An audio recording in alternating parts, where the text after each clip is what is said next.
இனிமே கண்ணை மூடிட்டு கடலை எண்ணெய் வாங்கலாம்.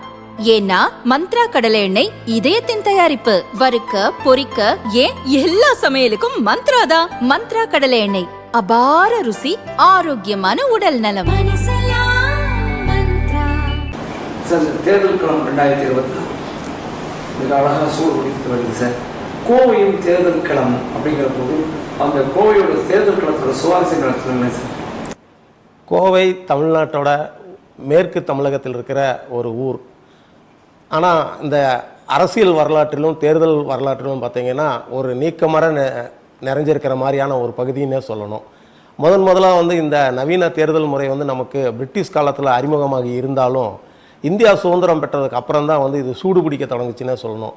அதுக்கு முன்னாடியும் வந்து நம்மளுடைய தமிழ்நாடு வந்து அதுக்கு முன்னாடி சென்னை மாகாணம்னு இருந்தப்போ இங்கேயும் முதலமைச்சர்கள் இருந்தாங்க, தேர்தல் நடந்திருந்தது, பலவிதமான முறைகள் இருந்தது. அப்போ வந்து பார்த்திங்கன்னா வணிகர்கள் தொகுதி, பட்டதாரிகள் தொகுதி, தொழிலாளர் தொகுதி, இப்படின்னெல்லாம் சில முறையெல்லாம் இருந்தது. இது எல்லாம் இல்லாமல் ஜனநாயக முறைப்படி எல்லோருக்கும் வாக்கு, வயது வந்த அனைவருக்கும் வாக்கு அப்படிங்கிறது வந்து இந்திய அரசியலமைப்பு சட்டம் கொடுத்ததுக்கப்புறமா 1950 குடியரசு ஆனதுக்கப்புறம் நம்மளுடைய தேர்தல் முறை வந்து அறிமுகமானோடனே கோயம்புத்தூரும் அதில் ஒரு மிகப்பெரிய பங்களிப்பை செஞ்சுருக்கு.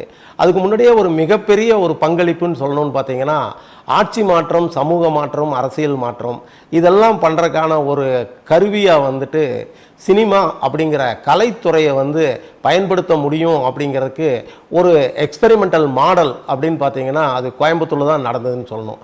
ஏன்னா அதுக்கு முன்னாடி வந்து பார்த்திங்கன்னா பிரிட்டிஷ் காலகட்டத்தில் முதல்ல அப்பாயிண்டட் நியமனம் தான் இருந்துச்சு. உறுப்பினர்கள், இல்லைன்னா ஒரு மாவட்ட ஆட்சித்தலைவர், இல்லைன்னா ஒரு மந்திரி, இல்லைன்னா ஒரு திட்டக்குழு உறுப்பினருங்கிறவங்க வந்து ஒரு நியமனம் தான் இருந்தது. அதுக்கப்புறம் தான் மெல்ல மெல்ல தேர்தல் முறை அறிமுகமாச்சு.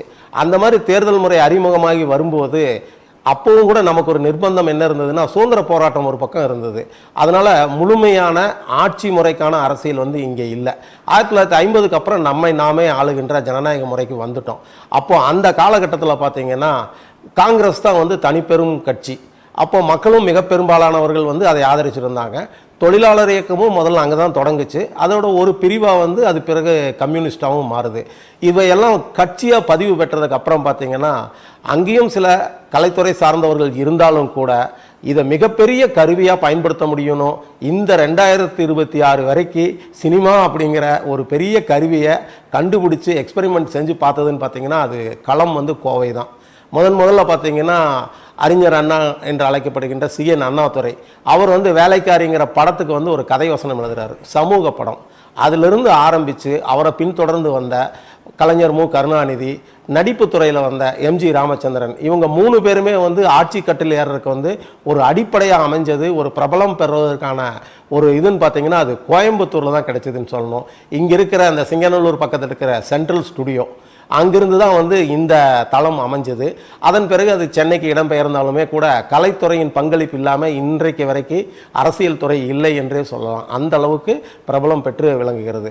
அதை போலவே தமிழகத்தில் வேறு எங்கேயுமே இல்லாத இன்னொன்று பார்த்திங்கன்னா சென்னையில் வந்து தொழிலாளர் இயக்கங்கள் நிறைய நடந்திருந்தாலும் இன்னும் சில ஊர்கள் இருக்குது, மதுரை, தூத்துக்குடி, அங்கெல்லாம் இருந்தாலுமே கூட கோயம்புத்தூர் மாதிரி ஒரு தொழிலாளி வர்க்கம் அப்படின்னே ஒன்று உருவாகிற அளவுக்கு கடந்த ஒரு 100 ஆண்டுகளாக பார்த்திங்கன்னா முதல்ல வந்து இந்த பஞ்சாலை தொழில் கோயம்புத்தூர் நகரப்பகுதியில் நிறைய பஞ்சாலைகள், அதே மாதிரி ஒரு 10 கிலோமீட்டருக்குள்ளார சிங்கநல்லூரை சுற்றியும் நிறைய பஞ்சாலைகள். அந்த பஞ்சாலைகள் ஒவ்வொன்றுமே பார்த்திங்கன்னா 500 பேர், 1000 பேர், 2000 பேர்னெல்லாம் பணியாற்றும் பொழுது பல ஆயிரம் குடும்பங்கள் வந்துட்டு அந்த பொது உடைமை இயக்கம் சார்ந்து இயங்கினாங்க. அப்போது காங்கிரஸ் இயக்கம் ஒரு பக்கம், திராவிட இயக்கம் ஒரு பக்கம், மூன்றாவதாக பொது உடைமை ஒரு இயக்கம். இந்த 3மே பார்த்திங்கன்னா களம் அமைச்சது பார்த்திங்கன்னா கோயம்புத்தூரில் தான். அது 1950க்கு அப்புறம் அந்த தேர்தல் முறை வந்த உடனே பல்வேறு சுவாரஸ்யமான போட்டிகள்லாம் நடந்தது. அதில் குறிப்பாக முதல் போட்டி பார்த்திங்கன்னா ஒரு நாடாளுமன்றத்துக்குன்னு பார்க்கும்போது அன்அப்போஸ்டு, அதாவது யாருமே போட்டியிடாமல் ஒரே ஒருத்தர் டி ஆர் ராமலிங்கம் செட்டியார் தான் எம்பியாவே தேர்ந்தெடுத்து போனாங்க. போட்டியே கிடையாது. அப்படி தான் இருக்கும் போல இருக்க கோயம்புத்தூர் அப்படின்னோடனே அப்படி கிடையாது. தமிழகத்துக்குன்னு வந்து தேர்தல் வந்தோடனே பல்வேறு போட்டிகள் வந்து உருவாச்சு. அந்த சமயத்தில் பார்த்திங்கன்னா இந்த 3 இயக்கங்களுமே மக்களோட ரொம்ப இரண்டரை கலந்தவைன்னு சொல்லணும். அங்கே இருக்க தலைவர்கள் அத்தனை பேருமே, நேருஜியை அங்கிருந்து இங்கே வந்தாலும் சரி, அவங்க அடுத்தது இந்திரா காந்தி, அது போன்ற தலைவர்கள், தமிழகத்தில் இருந்த காங்கிரஸ் தலைவர்கள், காமராஜர், இவங்க எல்லாருமே வந்து ஒரு ஏழை எளிய மக்கள்கிட்ட வந்து நேரடியாக கை கொடுத்து பழகிற அளவுக்கு இருந்தாங்க.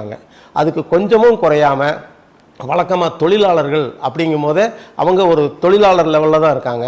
அவங்களுக்கு வந்து அந்த பொது உடைமை இயக்கம் சார்ந்தவங்க, ஜீவா இந்த மாதிரி இருக்கவங்க, பி ராமமூர்த்தி போன்ற கம்யூனிஸ்ட் தலைவர்கள்லாம் வந்து இங்கே நேரடியாக வந்து இங்கேயே தங்கி இருந்தாங்க.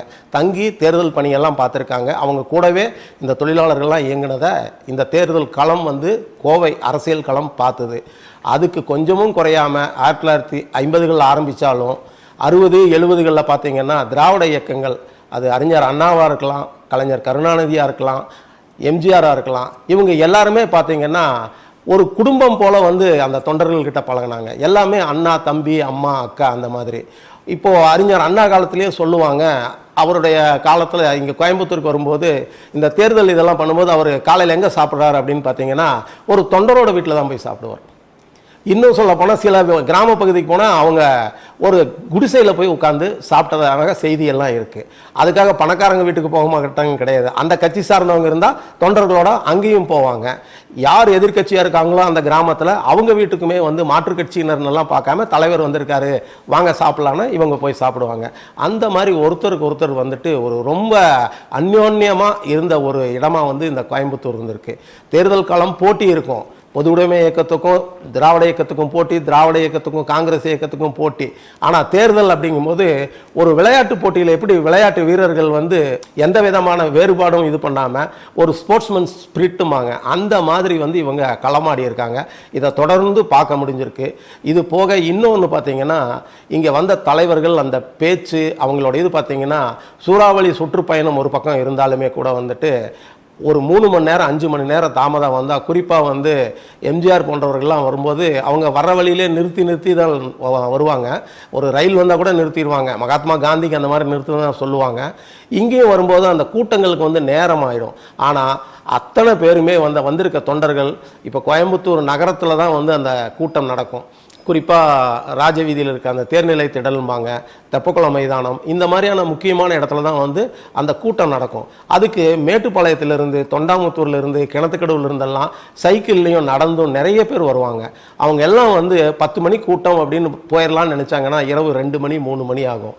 அந்த கூட்டம் அப்படியே அந்த கலையாமல் இருக்கும். அப்படி ஒரு பாசமும் ஒரு உரிமையும் வந்து இந்த கட்சிக்காரங்க கிட்ட இருந்தது. ஒரு குடும்பம் போலவே நடத்துனதுனால தலைவர்களும் அந்த மாதிரியே நடந்து இருந்தாங்க. இந்த மாதிரியாக இருக்கும்போது தேர்தல் அந்த நடைமுறைகள்லாம் பார்த்திங்கன்னா நிறைய மாற்றங்களுக்கு உள்ளாயிருக்கு. ஆரம்ப காலத்தில் வந்து ஒரு பெரிய மாபெரும் பொதுக்கூட்டம் அப்படிம்பாங்க, இல்லைன்னா மாநாடு. இது 2 தான் அரசியல் கட்சிகளோட மிகப்பெரிய ஆயுதமாக இருந்தது. அதுக்கு அடுத்தது வந்து மக்கள்கிட்ட வந்து மக்களை தேடி போகிறதுக்காக ஊர்வலம் அப்படிங்கிற ஒன்று கொண்டு வந்தாங்க. கட்சிகள் வந்து ஊர்வலம் நடத்தும் போது தன்னுடைய பலத்தை நிரூபிக்கிறதுக்காக 5000 10,000 பேர் வருவாங்க அப்படின்னு சொல்லி அந்த ஊர்வலம் எல்லா ஊரில் முக்கிய வீதிகள் வழியாக போகும். அதை எல்லாரும் பார்ப்பாங்க, ஓ இந்த கட்சிக்காரங்க போகிறாங்க, இந்த சின்னம் அப்படின்னு எல்லாம் சொல்லுவாங்க. அதை தாண்டி அதன் பிறகு பார்த்தீங்கன்னா நிறைய சுயேட்சை வேட்பாளர்கள் அந்த காலத்தில் இருந்தாங்க. சுவாரஸ்யமான சம்பவங்கள் அப்படின்னு பார்த்தோம்னா இந்த சுயேட்சைகள்னால தான் நிறையா சம்பவங்கள் நடந்திருக்கு. பானை சின்னத்தில் ஒருத்தர் நின்னாருன்னா ஒரு 100 பானையை வாங்கி 100 பெண்களை கூட்டிகிட்டு ஒரு ஊர்வலமாக நடந்து வருவார். அது சாதாரண உள்ளாட்சித்துறை கவுன்சிலர் எலெக்ஷனுக்காக இருக்கும். இல்லைன்னா டியூப்லைட்னா டியூப்லைட் எடுத்துகிட்டு வருவார், பலாப்பழம்னா பலாப்பழத்தை எடுத்துகிட்டு வருவாங்க. மக்களுக்கு வந்து சுவாரஸ்யத்துக்கு குறைவே இல்லாமல் இருந்தது. இந்த வகையில் வந்து இவங்க நடந்துக்கிட்டதுனால மக்கள் பிரச்சனைகள் அப்படின்னு பார்க்கும்போது அந்த சுதந்திர போராட்ட காலகட்டத்தில் பார்த்தீங்கன்னா அடிப்படையாக சிலது மட்டும்தான் இருக்கும். ஒரு விலைவாசி உயர்வு, இல்லைன்னா ஒரு சாலை வசதி, அது மாதிரி தான் இருந்தது. ஆனால் இந்த ஊர் வந்து ஒரு தொழில் நகரம் அப்படிங்கிறதுனால அடுத்தது அந்த தேவைகள் வந்து பார்த்திங்கன்னா வேறு வேறு வகையாக வளர ஆரம்பிச்சது. உடனே எங்களுக்கு என்ன செய்வீங்க அப்படிங்கும்போது அந்தந்த பகுதியில் இருக்கிறவங்களோட கோரிக்கையெல்லாம் கேட்டு அதை நிறைவேற்றுற இது இன்றைக்கி பார்த்திங்கன்னா தேர்தல் அறிக்கை அப்படிங்கிறது வந்துட்டு மக்களை கேட்டுட்டு தேர்தல் அறிக்கையை கொண்டு வர்ற ஒரு நிலை வந்திருக்குன்னா அது வந்து இங்கே ஏற்பட்ட நிறைய தேவைகள். ஏன்னா வேற ஊருக்கெல்லாம் போகும்போது இங்கே என்ன வேணும்னா குடிக்கிறதுக்கு தண்ணி வேணும்னு சொல்லுவாங்க, மின்சார வசதி வேணும்னு சொல்லுவாங்க. ஆனால் இங்கே கோயம்புத்தூர் மட்டும் அப்படி இல்லை. மின்சாரம் வேணும், ஆனால் தொழிற்சாலைக்கான மின்சாரம் வேணும், விவசாயத்துக்கான மின்சாரம் வேணும், இதுக்கு வந்து மின்சார கட்டணத்தில் குறைக்கணும், வீடுகளுக்கான மின்சாரம் வேணும். இப்படி ஒரே ஒரு மின்சாரங்கிறது ஒரு 3-4 வகையான பயன்பாடு இந்த கோயம்புத்தூர் மாதிரி நகரத்துலேருந்து தான் கிடைச்சிது. இந்த பகுதியில் கிடைச்சது தான் பார்த்தீங்கன்னா இன்றைக்கி ஒரு காலத்தில் கோயம்புத்தூரில் தான் இந்தியாவிலேயே மிகப்பெரிய விவசாயிகள் போராட்டம் நடந்தது மின்சார கட்டண உயர்வுக்காக. அதே அப்போது ஆட்சியில் இருந்த அதே திமுக, அதே கலைஞர் கருணாநிதி முதலமைச்சராக இருந்தவர் தான் ஒரு காலத்தில் 20 ஆண்டுகள் 30 ஆண்டுகள் கழிச்சது. அதன் பிறகு பார்த்தீங்கன்னா இலவச மின்சாரமே கொண்டு வந்தாங்க. இன்னைக்கு பார்த்தீங்கன்னா இலவசமாக பம்பு கொடுக்குறாங்கிற கண்டிஷனுக்கு வந்திருக்காங்க. இந்த பம்பு கூட பார்த்தீங்கன்னா தேர்தல் அறிக்கையில் இருக்குது. இந்த பம்பு வந்து கோயம்புத்தூரோட ஒரு உற்பத்தி பொருள். இந்த மின்சாரம்ங்கிறதோ பம்புங்கிறதோ வந்துட்டு கோயம்புத்தூருக்கே உரித்தானதல்ல, இந்தியா முழுமைக்குமானது தான். ஆனால் அதோடைய ஊற்றுக்கண் அப்படின்னு பார்த்தீங்கன்னா கோயம்புத்தூர் தேர்தல் களம் தான். இப்படி ஒவ்வொரு பகுதியிலும் இருந்து வரும்போது ஒரு சாதாரண ஆட்கள் கூட வந்து இங்கே உச்சத்துக்கு போக முடியும் அப்படின்னு ஒரு மில் முதலாளியும் இங்கே ஜெயிச்சிருக்கிறார், சாதாரண தொழிலாளியும் ஜெயிச்சிருக்கிறார். கோயம்புத்தூரோட கிழக்கு பகுதி சிங்கநல்லூர் பூரா பார்த்தீங்கன்னா ஒரு 50 ஆண்டுகளுக்கு முன்னாடி ஒரு பொதுவுடைமையோட கோட்டை தான் அது, கம்யூனிஸ்டுகளோட கோட்டைன்னு தான் சொல்லணும். இந்த தேர்தல் களம் தேர்தல் களம் அப்படிங்கிறதே பார்த்தீங்கன்னா ஒரு அறிவார்ந்த களமாக தான் இருந்தது. இதில் மிகப்பெரிய பங்கு வந்து செய்தித்தாள்களுக்கு வந்து இருந்தது, நாளிதழ்கள். இந்த நாளிதழ்கள் வந்து மக்களுக்கு அறிவூட்டும் பணியில் வந்து இருந்தாங்க. ஒரு செய்தித்தாளை அன்னைக்கு கல்வி அறிவு கம்மி, ஆனால் நீங்கள் இப்போ அந்த காலத்தில் பார்க்க முடியும். ஒரு ஆசிரியர் வந்து ஒரு பள்ளி ஆசிரியர் இருக்காருன்னா ஒரு செய்தித்தாள் வாங்கினார்னா அவர் படித்தது போக அவர் வந்து அவங்க மாணவர்களுக்கெல்லாம் அதை சொல்லுவார், அந்த பகுதியில் இருக்கிறவங்களுக்கு அதை படித்து காட்டுவார். அதே மாதிரி இந்த 3 இயக்கங்களுமே வந்துட்டு படிப்பகங்கள் வச்சுருந்தாங்க. 1960களில் பார்த்தீங்கன்னா அந்தந்த பெயரில் இருக்கும். அது வந்து உதயசூரியன் படிப்பகமாக இருக்கலாம், இல்லைன்னா மகாத்மா காந்தி படிப்பகமாக இருக்கலாம். இப்படி ஒவ்வொரு படிப்பகம், அந்த படிப்பகத்தில் போய் பார்த்தீங்கன்னா ஒரு பெஞ்சும் 4 பேப்பரும் கண்டிப்பாக இருக்கும். அதன் மூலமாக வந்து கல்வி அறிவு, படிப்பறிவு, அரசியல் அறிவு, இதை வந்து அரசியல் இயக்கங்கள் வந்து கொடுத்துக்கிட்டு இருந்தது. அப்போ அதை நடத்துகிற நாளிதழ்களும் அந்த அளவுக்கு வந்து ஒரு சமூக பொறுப்போட இருந்துக்கிட்டு இருந்தாங்க. இந்த செய்தி போட்டிருக்காங்க தெரியுமா அப்படின்னா அது வந்து பைபிள் மாதிரி, அது வேத வாக்கு. அந்த அளவுக்கு வந்து நாளிதழ்களோட பங்கு இருந்தது. 1980களுக்கு பிறகு பார்த்தீங்கன்னா தொலைக்காட்சிங்கிற ஊடகம் வந்த உடனே சில மாற்றங்கள் வந்தது. இந்த சுற்றுப்பயணம் இதெல்லாம் வந்து சில மாற்றங்கள் வந்தது. அதன் பிறகு பார்த்தீங்கன்னா இன்னைக்கு டிஜிட்டல் யுகம் வந்த உடனே இது வேற வகையாக வந்து ஐடி விங் அப்படிங்கிற ஒரு பிரிவு சார்ந்த செயல்பாடாக மாறி இருக்கு. நம்மளுடைய பயன்பாடு பொறுத்த வரைக்கும் பார்த்தீங்கன்னா நம்ம செய்தித்தாள் படிக்கிறதுக்கு மிக குறைந்து போய் தொலைக்காட்சியில் செய்தி பார்க்குறதும் குறைஞ்சி இன்றைக்கி நம்ம யூடியூப்பில் தான் மேக்ஸிமம் பார்க்குறோம். அதுலேயும் பார்த்திங்கன்னா ரீல்ஸுக்கு வந்து சேர்ந்துருக்கோம். ஆனால் அன்னைக்கு செய்தித்தாள் இருந்தாலும் சரி, தொலைக்காட்சி இருந்தாலும் சரி, டிவி தொடராக இருந்தாலும் சரி, இன்றைக்கி இருக்கிற ரீல்ஸ் வரைக்கும் வந்து அரசியல் கட்சி வந்து இதை வந்து பயன்படுத்தாமல் இல்லை. என்னென்னலாம் தொழில்நுட்ப புரட்சி வருதோ அதையெல்லாம் கை கொண்டு இந்த ஜனநாயகம் அப்படிங்கிற இதை காப்பாற்றுறதுக்காக இந்த அரசியல் கட்சிகள் ஒவ்வொரு தேர்தலுக்கும் களமாடிட்டு இருக்கு. ஆரம்ப காலத்தில் வந்து ஒரு வாக்காளர்கிட்ட போய் வேட்பாளர் கேட்கும்போது எங்கள் கட்சிக்கே ஓட்டு போடுவீங்களா? ஆமாம் போடுவோம் அப்படின்னா அவருடைய இதெல்லாம் கொள்கையெல்லாம் சொல்கிறாரு. எனக்கே போடுவீங்கன்னா சத்தியம் பண்ணி கொடுங்க அப்படின்னு சொல்லி சத்தியம் பண்ணிட்டாங்கன்னா அவங்க அதுக்கு தான் போடுவாங்க அப்படின்னு இருந்தது ஒரு காலம் இருந்தது. அந்த காலகட்டத்திலேருந்து மாறி அந்த கட்சியில் ஒவ்வொரு கட்சியிலும் இருந்த தொண்டர்கள் வந்து தன்னார்வமாக தான் இருந்தாங்க. தன்னார்வத்துடன் தான் போய் செய்வாங்க. செவுத்தில் வந்து தான் அன்னைக்கு எழுத முடியும், ஒரு போஸ்டர் அடிக்க வர முடியாது. சாதாரண பேப்பர், ஒரு காகிதத்தில் செய்யப்பட்ட கொடிகள் தான் வந்து அன்னைக்கு இருந்தது.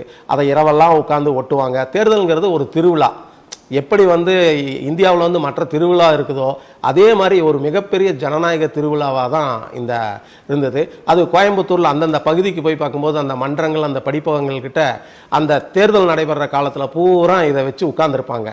ஒரு பூத் ஸ்லிப் எழுதுறதுன்னு ஒன்று இருக்குது.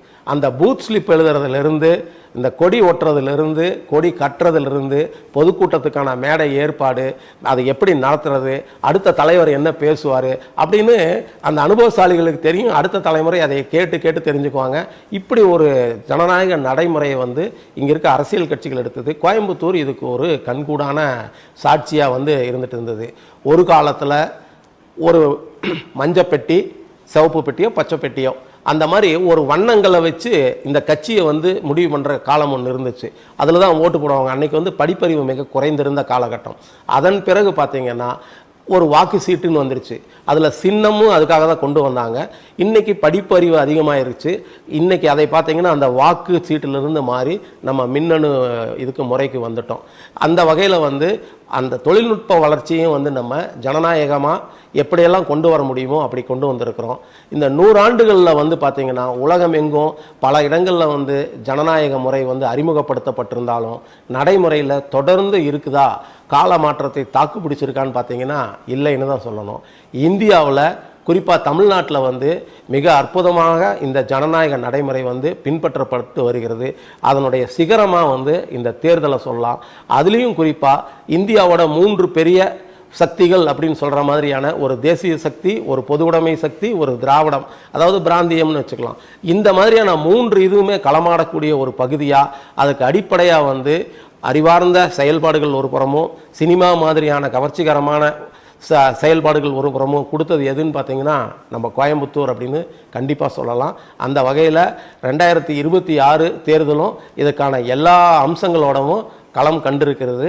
இதில் யார் வெற்றி காண்பார்கள் என்பதை 100 ஆண்டுகளாக தீர்மானிக்கிற அதே மக்கள் சக்தி தான் தீர்மானிக்க போகுது. நன்றி, வணக்கம்.